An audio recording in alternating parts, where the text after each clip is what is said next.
Kumusta kayo mga dre? Tara, samahan nyo kami ni Kuya Manny na puntahan ang mga sikat na shooting location na madalas gamitin sa mga pelikula noon hanggang ngayon. Walang iba kundi ang makasaysayang munisipyo ng Magdalena, Laguna.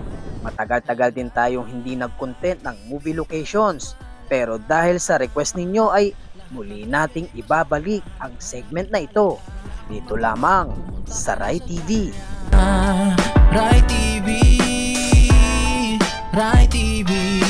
Iba-iba ang mga kwentong nandirito, masasabi mong hindi imbento. Siguradong mawiwili ka sa kada nood ng aking palabas. Tanggalin natin kung ikaw man ay nababagot, kesa magmukmok sa gilid, manood at makinig. Sama mo ang mga kakilala mo at tropa, sama-samang panoorin ang mga istorya. Rai TV ang bahala, Rai TV magtiwala. Lahat ng trivia niya'y pasok, hahanap-hanapin talaga. Wala kang magawa, pumunta ka na sa channel niya. Rai TV, Rai TV. Magandang araw sa inyong lahat mga dre. Narito tayo ngayon sa isa sa pinakamatanda at makasaysayang lugar sa Laguna. Dito po sa bayan ng Magdalena. Nakikita nyo po sa aking bandang likod mga dre ang makasaysayang munisipyo ng Magdalena, Laguna. Narito po tayo ngayon upang sariwain ang mga tumatak na pelikulang ginawa sa lugar na ito. Napakarami na pong pelikulang ginawa dito. Isa na po dyan yung mga pelikula ni na Eddie Garcia, FPJ, Bong Revilla, John Regala, Jeric Rabal, Robin Padilla at marami pang iba. Example na lang po ng mga pelikulang ginawa dito ay yung Andres Manambit, Kukumbitay, Sanctuario ni FPJ, Santiago, ano pa ba? Pepeng Taliwete, Pisahan Mo, Tatapusin Ko. Kay Robin Padilla, yung Mista, dito rin ginawa, yung ilog na yon. Katapat lang po dito yung simbahan. Yung mga pelikulang historical ng Pilipinas ay dito po ginawa sa simbahan na ito. So sa video po na ito mga dre ay sariwain natin ang mga tumatak na eksena sa mga pelikulang minahal natin noong araw. Kumusta kayo mga dre? Welcome sa Rai TV. Ito nga pala mga dre ang bahay na ginamit sa pelikulang Andres Manambit, ang kanang matatapang na pelikula ni Eddie Garcia. Nasa tabi lang din ito ng lumang munisipyo ng Magdalena, Laguna. Nagring si Andres po nakikipag-away sa tindahan ni Aling Maring.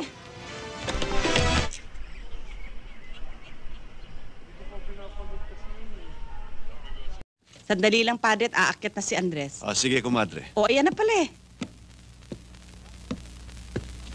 Kumpadre! Kumpadre! Hindi po talaga ito bahay ayon sa aming nakausap na si Kuya Nathaniel Umali. Ito ay parte ng Ananias Laico Elementary School dito sa Magdalena, Laguna. Baka dumating ang panahon. Isa-isa tayong paglalamayan.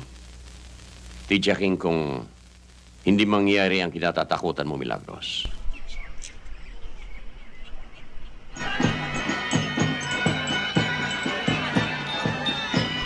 Ang simbahan ng Santa Maria Magdalena na noon ay yari sa kugon at kahoy ay itinayo noong 1820. Ito yung eksena kung saan ay pinuntahan Andres Manambit ang kanyang kumpare,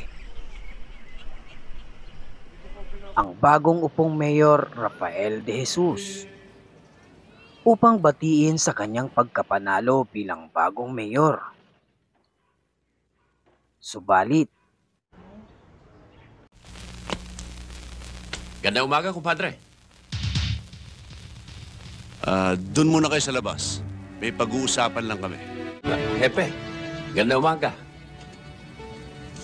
Huwag mo na akong saluduhan, Andres. Di na ako happy ngayon. Alam ko ho. ang planong pagpaslang sa buong pamilya ni Andres Manambit. Ginawa ito sa pagitan ng Santa Maria Magdalena Church at ang munisipyo. Napatayo si Mayor dahil hindi kasama si Andres sa pasasabuging sasakyan. Ito ang Santa Maria Magdalena Church.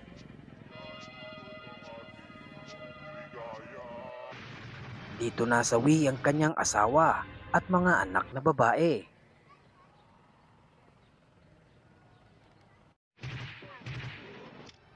At ito na rin ang katapusan ng kasamaan ni Mayor De Jesus.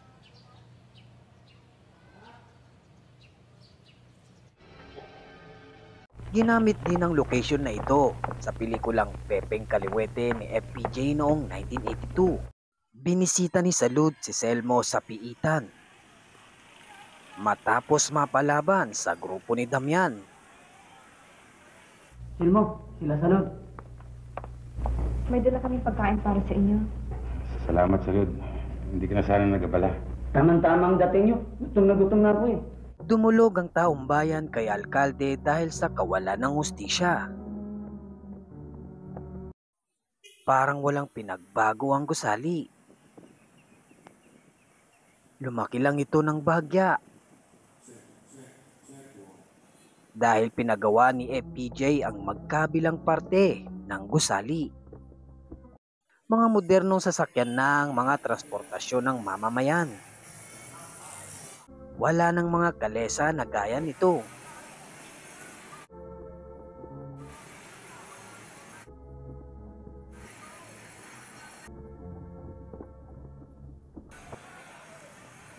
Ang pagsibak kay Hepe. Hanggang ngayon ay ginagamit pa rin ang magkabilang parte ng munisipyo bilang presinto ng kapulisan ng Magdalena. Hindi ko na kailangan na iyong panunungkulan. Hindi niyo magagawa yan, Ano hindi? Pansinin ng mga haligi na ito, mga dre. Napanatili pa rin ang orihinal na struktura. Nandito ka ba? Hindi ba sinabi ko na siya na ayaw nagtama kita rito? Kung sinabi mo sa akin yan, hepe ka pa ng pulis. Dito ay sinuko ni Senyor Dante ang isa sa kanyang tauhan. Alkalde! Ito ang taong pumatay kay Mang Joaquin! Ayoko na may masabi na ako'y kumukup-kup ng mga taong lumalabag sa batas! Ang lugar kung saan nagduelo si Markang Bungo at Pepeng Kaliwete.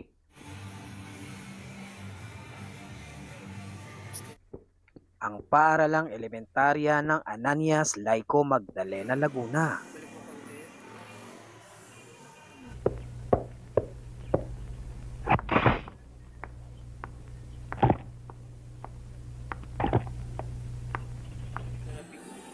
Marami nang naidagdag na disenyo sa paaralan.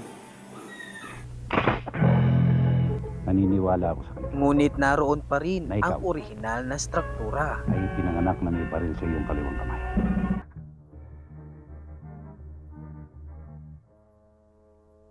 Hindi na dumating ang araw na yun. Kitang-kita sa likod ang munisipyo ng Magdalena. Subalit ngayon ay halos di na siya matanaw sa anggulo na ito.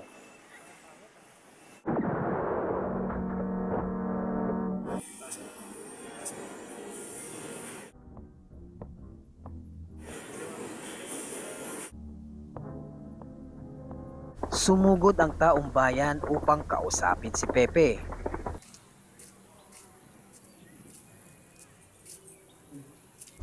Kukumbinsihin siyang umalis na lamang upang hindi na mapahamak.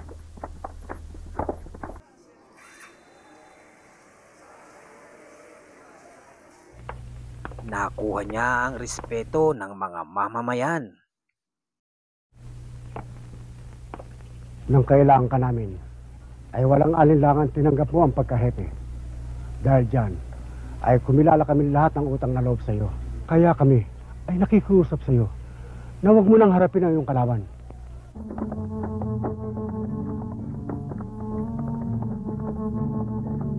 Ngunit labis siyang kinukutya ni Senyor Dante. Kung kaya't kailangan niyang lumaban at harapin ng tusong si Dante. Aba! Nag-iba ka ng isip ah! Talagang gusto mo mamatay sa bayang iyong kinagisnan ha?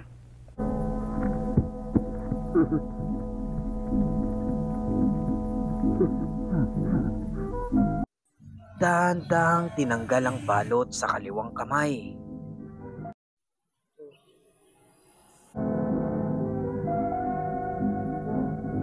Dahil ito lang ang paraan upang talunin ang kalaban. Hindi mo magagamit yan. Matati ng kamay mo eh.